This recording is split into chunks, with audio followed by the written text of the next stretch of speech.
Quiero que se fije bien en esta imagen. Guárdela en la memoria porque volveremos sobre ella. Se trata, en efecto, de un carro al galope encontrado en la zona de Tamashgert, al sur de Argelia.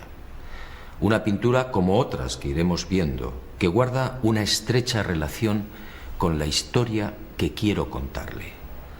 Otra historia oficialmente imposible, que no será del agrado de los arqueólogos ortodoxos. Pero la verdad, como usted sabe muy bien, no es patrimonio de nadie. Sígame y juzgue por sí mismo.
Keops, Kefren, Micerinos, el símbolo de Egipto, la última de las 7 maravillas del mundo antiguo. Y sobresaliendo como una reina Keops, la Gran Pirámide. Una construcción incomprensible, un desafío a la razón, una obra que provoca vértigo. ¿Quién la levantó y sobre todo cómo? Keops reúne 3 millones de bloques de piedra caliza y granítica. Bloques que oscilan entre 2 y 40 toneladas de peso. Bloques tallados con tal precisión que no permiten el paso de una hoja de papel. Un monumento cuyo revestimiento original, hoy casi desaparecido, estaba formado por losas de caliza pulida de hasta 16 toneladas. Y a su lado, otro coloso, Kefren, casi 1.700.000 metros cúbicos de piedra. Bloques idénticos a los de Keops, con un revestimiento original de caliza pulida y granito rojo de Asuán. En su base cabrían 7 campos de fútbol. Por último, Micerinos, la más modesta pero igualmente soberbia y desconcertante. Su altura equivale a un edificio de 20 plantas. Hoy la tecnología tendría graves dificultades para alzar y depositar esos bloques de piedra.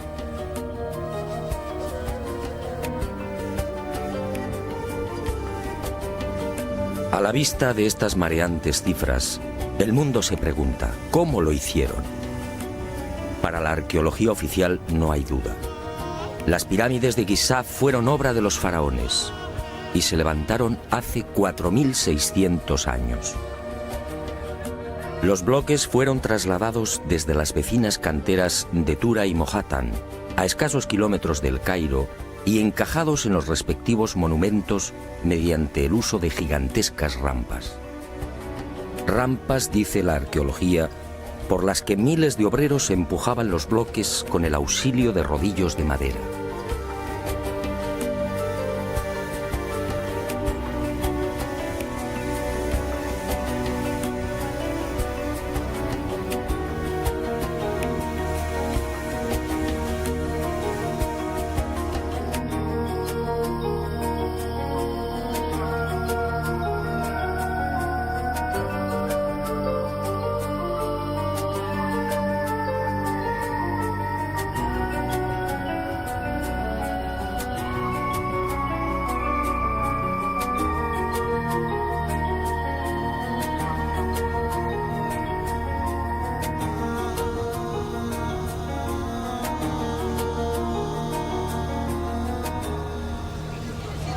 Pero la célebre teoría de las rampas, divulgada en el siglo XX por el arqueólogo alemán Ludwig Borchardt, no termina de convencer a cuantos hemos tenido el privilegio de pisar la meseta de Giza y contemplar estos 3 millones de bloques. Y son dos las razones que ponen en entredicho la versión oficial.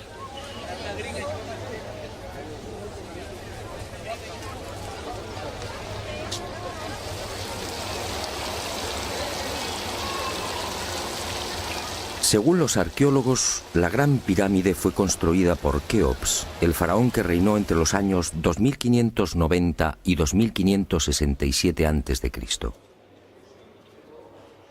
Basta un sencillo cálculo para comprobar que en esos 23 años de reinado, los trabajadores tuvieron que mover y elevar hasta las correspondientes hiladas un total de 357 bloques por día. 357 moles de piedra con pesos que oscilan entre 2.000 y 40.000 kilos. 357 gigantescos sillares en 12 horas. Es decir, un bloque cada 2 minutos. Por mucha mano de obra que pudiera reunir Keops, la empresa en cuestión resulta más que dudosa. Y no solo por el arduo problema de organización, sino sobre todo por las evidentes dificultades técnicas a la hora de izar y encajar estos monstruos de caliza, granito y mármol. Los arqueólogos más conservadores se defienden escudándose en lo escrito por Heródoto en el siglo V a.C. Según el padre de la historia, los bloques eran levantados de grada en grada con el concurso de una serie de máquinas formadas por maderos cortos. Esto, al parecer, fue lo que le contaron los sacerdotes durante su visita a Egipto. Pero la narración del escritor griego no constituye un punto de partida sólido y fiable. En el 450 a.C., cuando Heródoto recorre el Nilo, habían transcurrido 2000 años desde la supuesta construcción de la Gran Pirámide por Keops.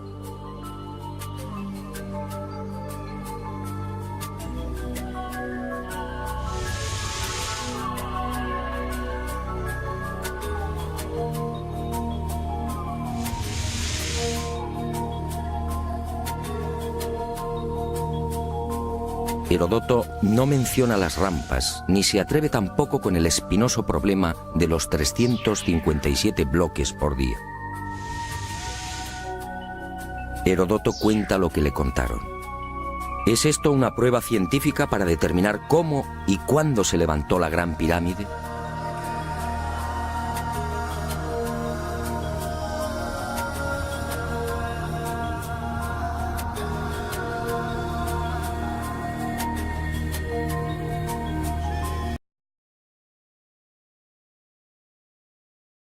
Pero existe una segunda razón de mayor calado que hace dudar de lo establecido por la arqueología. Hace 4.600 años, cuando los arqueólogos fijan la construcción de la Gran Pirámide, el valle del Nilo justamente despertaba al periodo neolítico.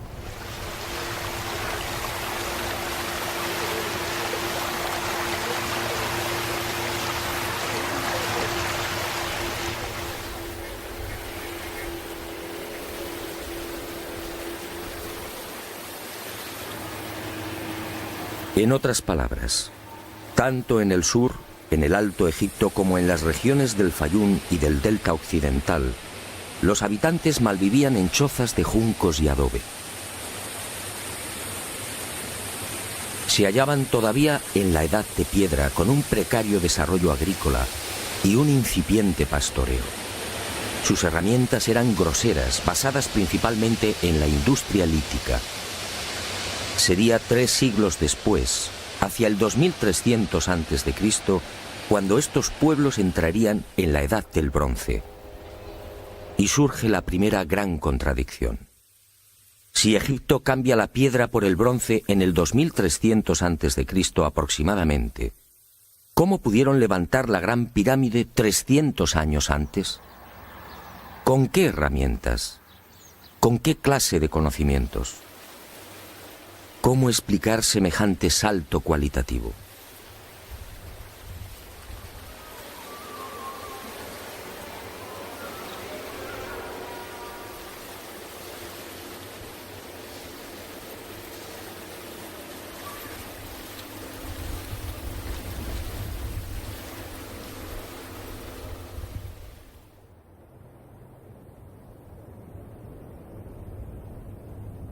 Nadie en su sano juicio y con un mínimo de información puede aceptar que esta maravilla arquitectónica fuera obra de unas gentes primitivas que ni siquiera conocían la escritura.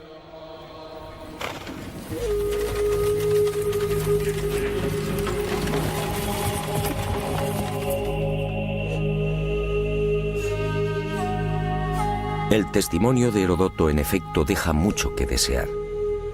Hoy cualquier arquitecto o ingeniero comprende de inmediato las graves dificultades técnicas que debieron superar los constructores de la Gran Pirámide. Las cámaras, galerías y los mal llamados conductos de ventilación exigen unos profundos conocimientos matemáticos y arquitectónicos.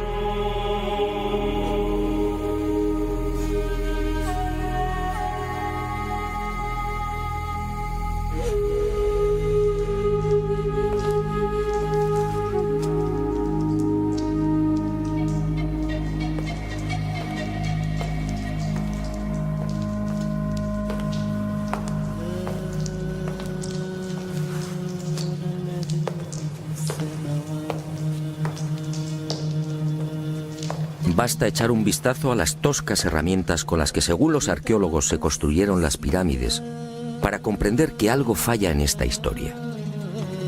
Unas herramientas, además, que no existían hace 4600 años. Es que estos mazos, niveles, bolas de dolerita, escuadras, trineos de madera y regletas sirvieron para establecer las asombrosas proporciones de la Gran Pirámide. ¿Cómo explicar, por ejemplo, que la desviación de la orientación norte-sur de sus caras no supere los 3 minutos 20 segundos hacia el oeste? ¿Cómo explicar la increíble perfección de la angulación de los bloques de revestimiento? Hoy solo podríamos alcanzarla con instrumentos ópticos. ¿Cómo entender que hace 4600 años aquellos pueblos neolíticos dispusieran ya de una medida tan perfecta como el codo? Como es sabido, solo en la era espacial se ha podido comprobar que el metro estaba mal medido. Su longitud en realidad es algo más de lo que siempre habíamos creído. El metro exacto tiene una longitud de 1.047.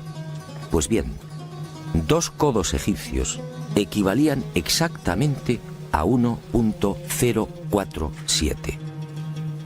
El metro de la era espacial. ¿Cómo lo lograron? Pero las dudas y contradicciones no terminan ahí.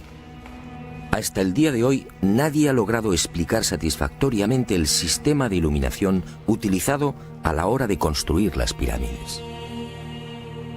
Las tradicionales antorchas no sirven. No hay restos de hollín en techos o paredes. En cuanto a la fórmula de los espejos, reflejando la luz solar hasta lo más profundo, tampoco resiste un análisis medianamente serio. El movimiento del Sol obligaría a los constructores a una penosa labor de permanente rectificación. Esa luz sería útil como mucho para las salas y galerías más próximas a la entrada.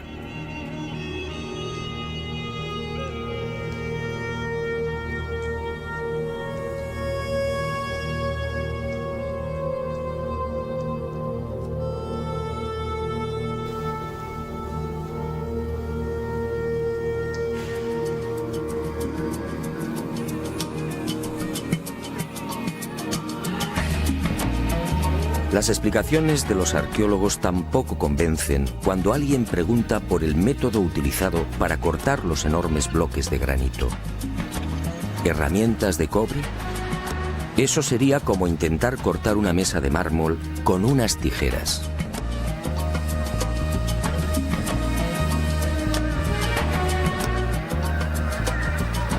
Y otro tanto sucede con el asombroso y enigmático pulido de los vasos de diorita y granito. ¿Qué clase de taladro utilizaban para que la cara interior ofrezca el mismo pulido que la exterior? ¿Cómo lo lograban si por las bocas de estos panzudos vasos no cabe siquiera la mano de un niño? Y otro detalle estremecedor. Al examinar el pulido de estos vasos y platos, los expertos han comprobado que a cada vuelta la presión ejercida era 500 veces mayor que la obtenida en la actualidad con los poderosos taladros de punta de diamante artificial. Y de nuevo la gran interrogante. Si muchos de estos vasos han sido fechados en el 2600 a.C., ¿quién los fabricó? ¿El hombre de la Edad de Piedra? Evidentemente no.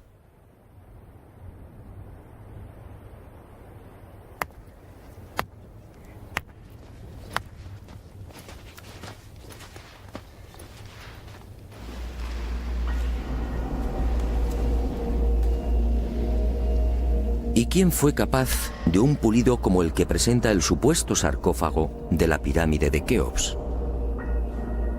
El acabado en el bloque de granito resulta imposible para un hombre del Neolítico. Mientras las esquinas aparecen absolutamente cuadradas, el índice de imperfección de la superficie del sarcófago no llega a 2/10 de pulgada. Es decir, la 10ª parte del espesor de un cabello humano. Esa perfección en el trabajo sobre la negra y dura diorita alcanza su máxima expresión en la estatua del citado faraón Kefren, hallada en el Templo del Valle, junto a la pirámide que lleva su nombre. El pulido de la misma es tal que solo cabe el silencio. Nadie sabe, nadie entiende cómo se logró semejante belleza hace 4500 años. ¿Y cómo explicar la técnica empleada para la ejecución de estas perforaciones? Son perfectamente visibles en muchos lugares del Egipto faraónico. Aquí, en la entrada real de la pirámide de Keops, tenemos una muestra. Para la arqueología no hay misterio. Estos orificios, dicen, se conseguían mediante la introducción en la piedra de un cilindro hueco que al girar cortaba el granito. Pero al examinar la espiral grabada en el interior, algo no concuerda con la versión oficial. La distancia entre línea y línea es de 2,5 milímetros. Nosotros en la actualidad, utilizando taladros con punta de diamante artificial, solo podemos alcanzar 0,05 milímetros por vuelta.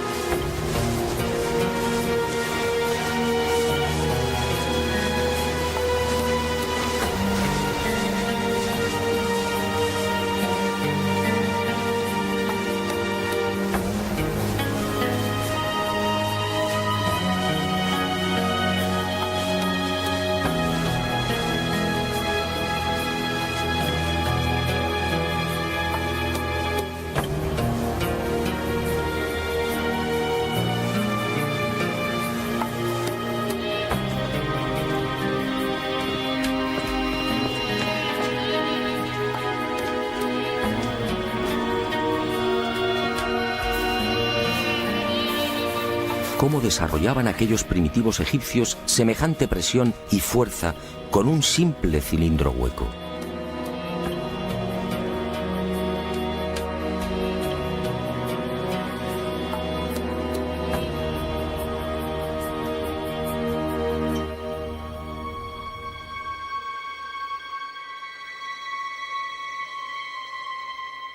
Y aunque algo posterior en el tiempo, también lo descubierto en la tumba de Tutankamón nos deja con la boca abierta.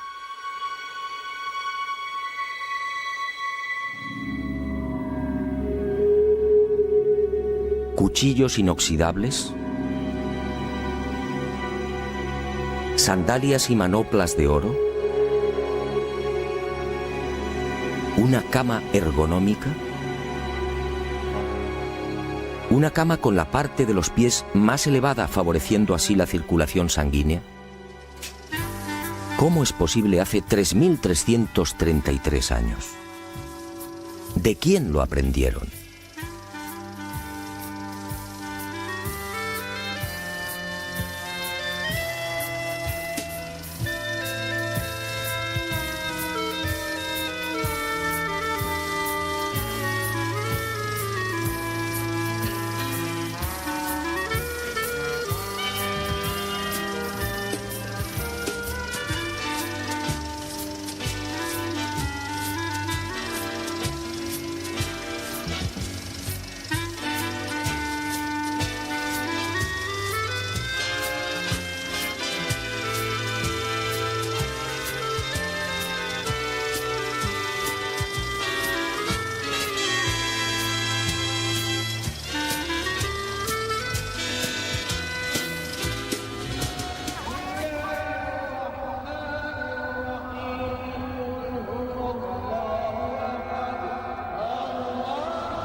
Hoy, francamente, son muy pocos los que creen en la versión oficial. Hace 4.600 años, los pueblos que habitaban esta región no estaban en condiciones de imaginar siquiera este portento arquitectónico. Pero entonces, ¿quién levantó las pirámides?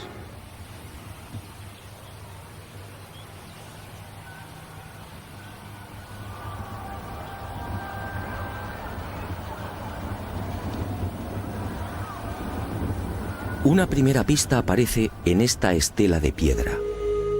Una estela depositada en la sala 42 del Museo del Cairo y que muy pocos turistas se detienen a contemplar. La arqueología la denomina la estela del inventario. Se trata casi con seguridad de una copia de otro texto mucho más antiguo. En ella se lee un párrafo demoledor que deja sin argumentos a los arqueólogos. Dice así: el faraón Keops fundó la casa de Isis, señora de la pirámide, detrás de la casa de la Esfinge. ¿Señora de la pirámide? ¿Quiere esto decir que la Gran Pirámide ya existía cuando Keops llegó al poder?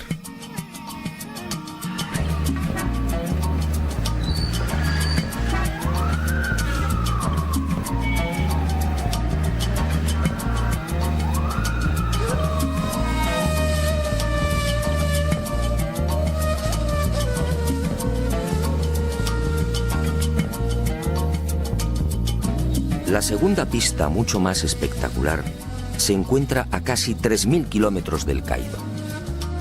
Y hacia allí nos dirigimos.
Este papiro, o lo que queda de él, recibe el nombre de Canon de Turín.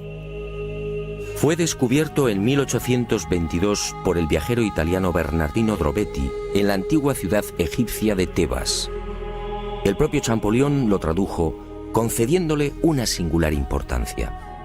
Pero la arqueología ha preferido ignorarlo. Y no es de extrañar a la vista de su contenido. Esta escritura hierática procede de la época del no menos célebre Ramsés II, entre los años 1290 y 1224 a.C. Para algunos, el faraón que persiguió a Moisés. En total, 160 fragmentos correspondientes a 11 hojas escritas hace 3200 años y en las que se lee una extraña lista de reyes. Una lista de reyes egipcios imposible para la ciencia. Imposible, sí, porque de aceptar lo manifestado en este documento arqueológico, la cronología faraónica se vendría abajo.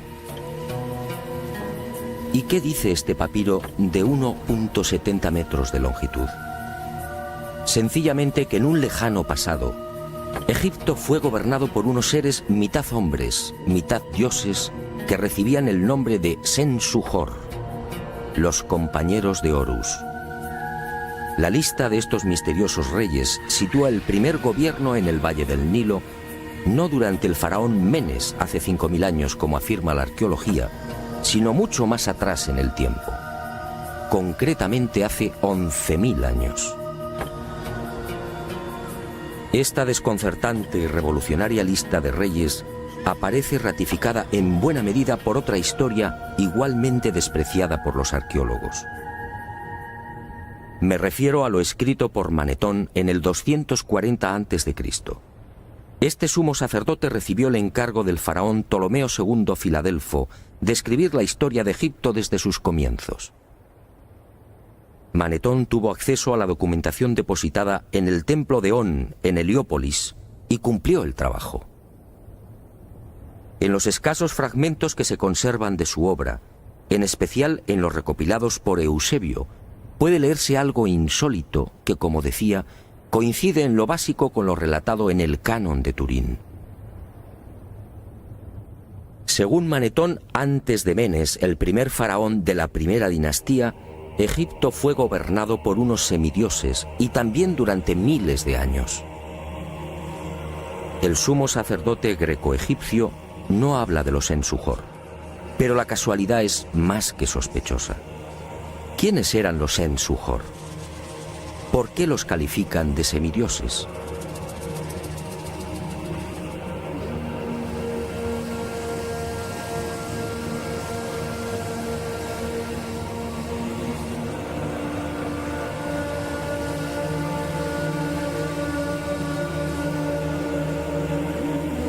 Para los arqueólogos más conservadores, los Sen-Suhor y la información suministrada por Manetón son pura fantasía.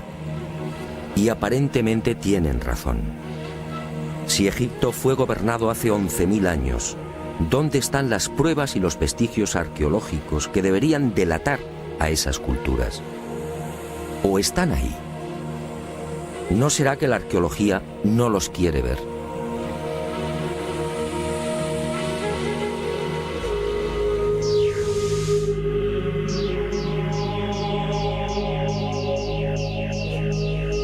El presente descubrimiento se debe al investigador español Manuel Delgado. Él fue el primero en percatarse de lo que guarda el nuevo Museo Nubio.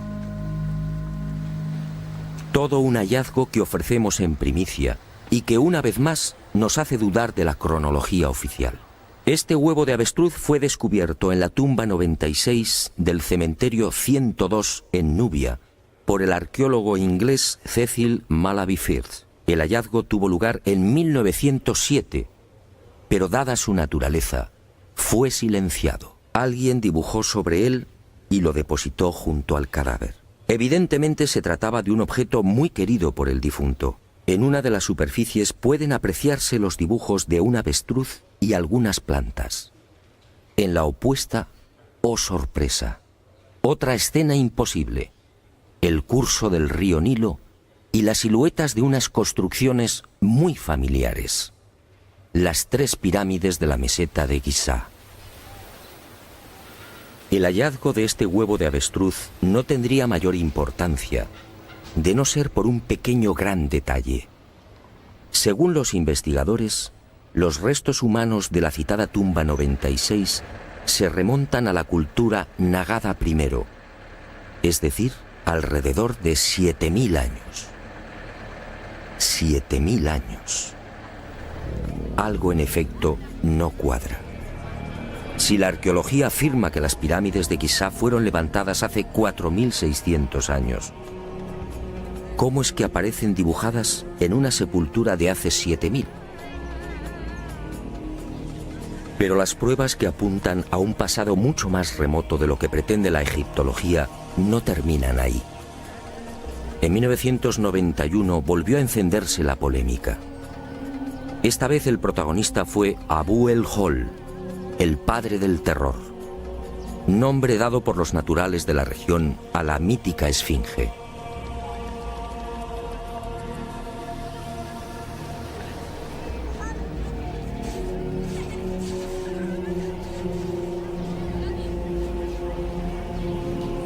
La esfinge, otro monumento emblemático de Egipto construido según la arqueología por el faraón Kefren hace 4500 años.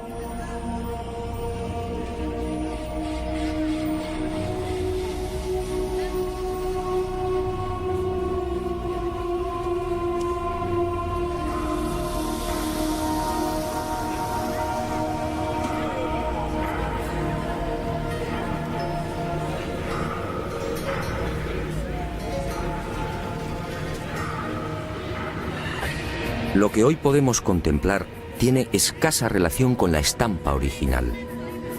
En el pasado se hallaba totalmente pintada. El cuerpo de león en rojo y el tocado de la cabeza en azul, con rayas horizontales en amarillo. Portaba una barba postiza y por delante de esa barba aparecía una estatua a tamaño natural. Durante la invasión de los mamelucos, la esfinge fue cañoneada y la nariz destrozada. ¿4500 años? ¿Por qué la arqueología sitúa la construcción de la esfinge en esa época? En primer lugar, por el parecido del rostro con algunas de las estatuas de Kefren. Y además por el hecho de hallarse muy próxima al templo funerario de dicho faraón. Aunque parezca increíble, eso es todo.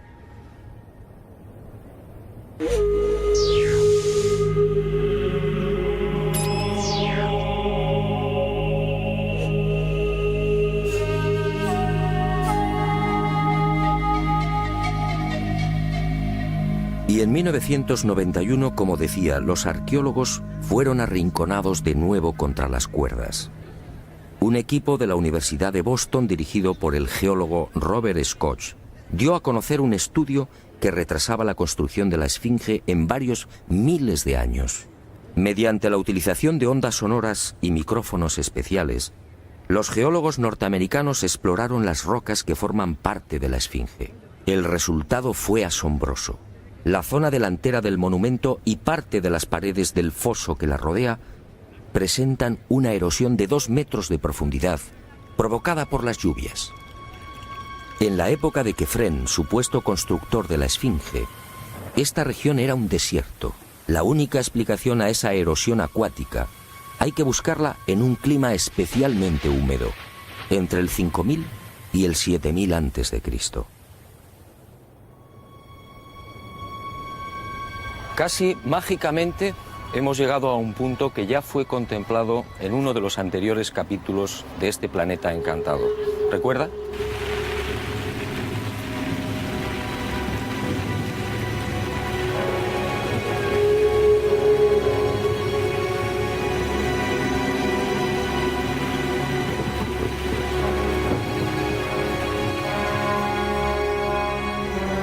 Al hablar del Gran Jardín, pudimos comprobar cómo todo el norte de África, hace unos 12.000 años aproximadamente, se vio sometido a un dramático cambio climático. En otras palabras, la Universidad de Boston acertó.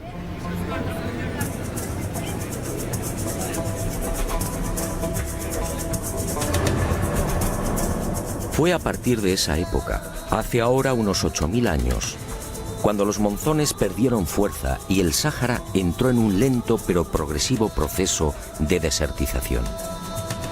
Y fue justamente hace 4500 años, cuando la arqueología fija el momento de la construcción de la Esfinge, cuando estas tierras fueron definitivamente abandonadas por las lluvias. Quefren, por tanto, no pudo levantar la Esfinge. Como mucho, quizá la restauró. El padre del terror estaba aquí desde mucho antes. La huella de las torrenciales lluvias registradas en el llamado Gran Húmedo Holocénico es incuestionable. Y algo similar vino a suceder con el investigador Robert Bauval. 20 años antes, este ingeniero egipcio se atrevió a difundir una hipótesis que conmocionó a los seguidores y amantes del Egipto faraónico. Para Bauval, las pirámides de Giza no son construcciones aisladas. Las tres forman parte de un plan unificado minuciosamente diseñado. Y para irritación de los arqueólogos más conservadores, formuló una teoría que volvía a poner en tela de juicio la ya desacreditada cronología oficial. La tesis de Bauval es conocida como la correlación de Orión, es decir, el asombroso parecido en la disposición de Keos, Quefren y Micerinos respecto a las tres estrellas que forman el cinturón de Orión. Basta trazar una línea entre las tres pirámides y otra entre las estrellas del cinturón para observar que sendas ubicaciones son casi idénticas. Casi idénticas, sí, pero no iguales. El ángulo de las pirámides es de 172 grados y el de las estrellas de Orión en la actualidad de 181. Bauval se percató de esta pequeña diferencia y tuvo una genial intuición. Con la ayuda de las computadoras retrocedió en la historia y descubrió que la alineación de las estrellas del cinturón de Orión coincidía con la de las pirámides hace 12.500 años. ¿No son demasiadas coincidencias? Por un lado, la geología demuestra que la Esfinge tuvo que ser construida en pleno Gran Húmedo, es decir, hace más de 9.000 años. Por otro, el papiro de Turín y Manetón aseguran que unos semidioses gobernaron el valle del Nilo hace 11.000 o 12.000 años. Quizá más. También el huevo de avestruz hallado en la tumba 96 en Nubia nos dice que las pirámides existían ya hace 7.000 años. Y la tesis de Bauval pone punto final, insistiendo de nuevo en esa misteriosa fecha. 12.500 años.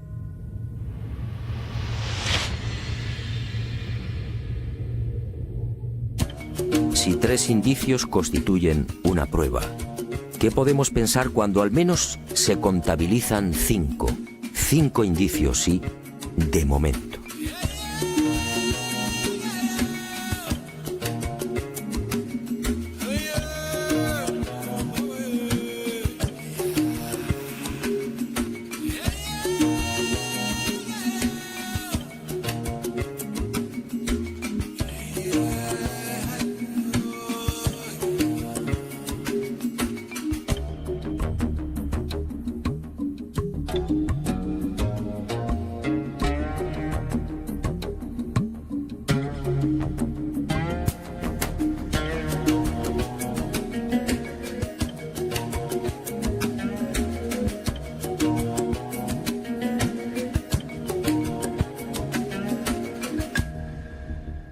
No, las pruebas que contradicen la versión de la arqueología oficial no han concluido. ¿Recuerda usted esta pintura? Fue descubierta en el Tassili argelino. Según los arqueólogos, tiene una antigüedad aproximada de 5.500 años, probablemente mucho más. Se trata, en mi opinión, de un carro egipcio. Pero ¿cómo es posible? ¿Un carro egipcio a 2.500 kilómetros del Nilo?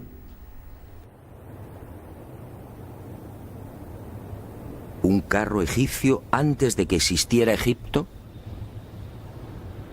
Si la arqueología dice que el primer faraón de la primera dinastía empezó a reinar 4.920 años antes del presente, ¿cómo explicamos esta pintura, datada mucho antes? No fue la única, En mis investigaciones por el Sáhara pude descubrir cientos de ellas. En 1982, una síntesis de los trabajos de Henry Lott sacaba a la luz un total de 600 carros pintados o grabados. A estos hay que sumar otros 400, distribuidos por Mauritania, Marruecos, Argelia, Libia, Mali y Níger. Más de 1000 carros pintados o grabados a 2000, 3000 y 5000 kilómetros del Nilo. ¡Qué extraño! Carros y conductores típicamente egipcios. Perfiles, tocados y vestiduras son elocuentes. Carros y personajes egipcios en el corazón del Sáhara. Cuando interrogué a los arqueólogos, la mayoría se encogió de hombros. A decir verdad, estas pinturas no son cómodas. Algunas han sido fechadas en una época en la que, según la arqueología, carros y caballos no habían hecho acto de presencia en Egipto. Otras, como las del Tassili o el Fesán libio, son mucho más escandalosas. Los análisis de las sustancias orgánicas contenidas en los pigmentos han sido desconcertantes. 6000, 8000 y hasta 9000 años de antigüedad. ¿Carros y conductores egipcios hace 9000 años? Y casi sin querer, a la vista de estos documentos pictóricos, la memoria vuelve a poner en pie los hallazgos de la Universidad de Boston, el papiro de Turín, la historia narrada por Manetón, las pirámides pintadas en el huevo de avestruz o el descubrimiento de Bubal. Naturalmente, para la arqueología, estas pinturas y grabados no tienen sentido. El caballo y los carros, dicen, entraron en Egipto hacia el 1700 a.C. y lo hicieron con la invasión de los Hicsos, un pueblo procedente de la Alta Siria que gobernó la mitad oriental del delta. Nuevo y grave error de la arqueología. El caballo y los carros, como demuestran estas pinturas y grabados, ya existían en el Sáhara mucho antes de la 13 dinastía. Otra cuestión es que no quieran reconocerlo. Y es comprensible. Si los egipcios y su cultura proceden del Sáhara, ¿en qué queda la supuesta hegemonía del Egipto faraónico?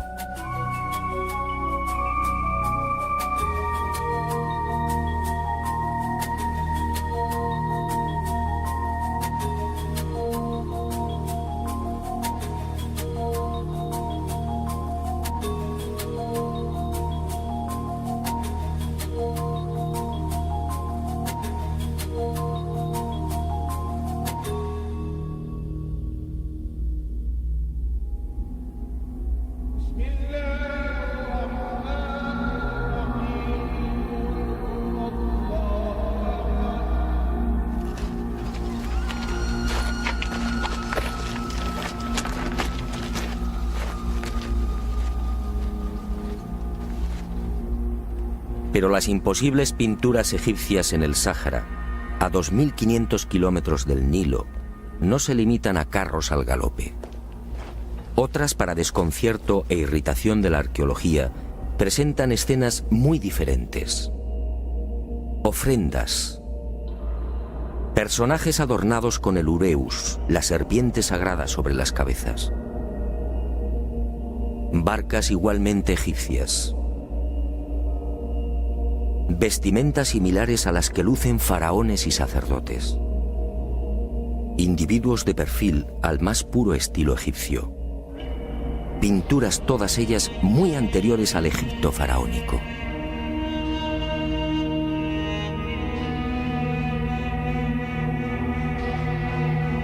¿Barcas egipcias en pleno desierto? Si estas pinturas, como aseguran los confusos y confundidos arqueólogos, fueran tan solo el testimonio de la influencia de la 18 dinastía en esta remota parte del Sáhara, ¿cuál sería el sentido de las mismas? En esa época, durante la 18 dinastía, hace 3500 años, esta zona era un desierto idéntico al que ahora vemos. ¿Barcas en un infierno de piedra y arena? ¿Y por qué ignoran la datación? Si estas pinturas se remontan a 9000 años, entonces las barcas sí están justificadas. En esa época, como se recordará, El Sáhara era un jardín, con ríos tan anchos y caudalosos como el actual Amazonas. Pero las extrañas coincidencias van más allá.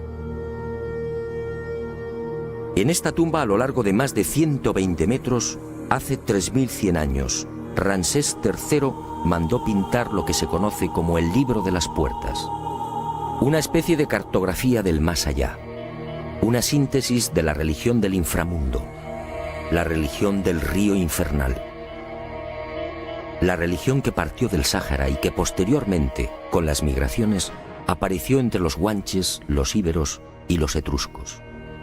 ¿Casualidad? ¿Y qué decir de los cientos de representaciones de la vaca sagrada Hathor, del buey Apis o del carnero Amón, todos egipcios con el disco solar entre los cuernos? ¿Cómo explicar que estas mismas imágenes podamos encontrarlas en las pinturas y grabados rupestres de Marruecos, Libia o Argelia? Grabados y pinturas, no lo olvidemos, de 9.000, 10.000 y 12.000 años de antigüedad, es decir, muy anteriores a los bóvidos egipcios. Para el que lo quiera ver, está muy claro. El dios Sol o Amón-Ra de los egipcios, el Achamón de los guanches o el Baal-Jamón de los fenicios tienen un origen común: el profundo y olvidado Sáhara.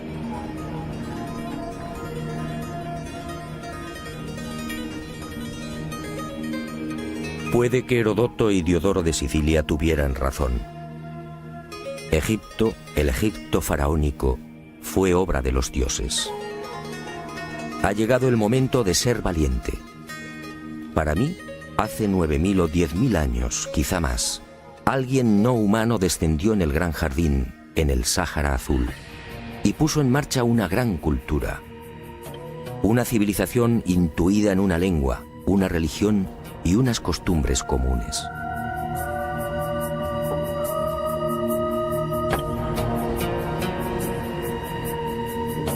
Esos seres, esos dioses de cabezas redondas pintados en Tassili, podían proceder de Orión.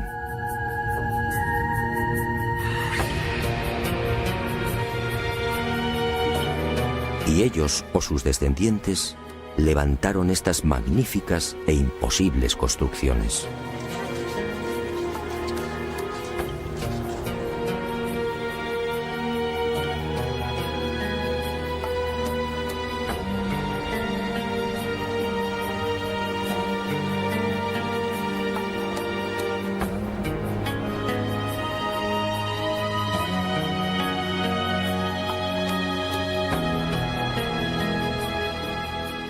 ¿Cree usted que se trata de un sueño?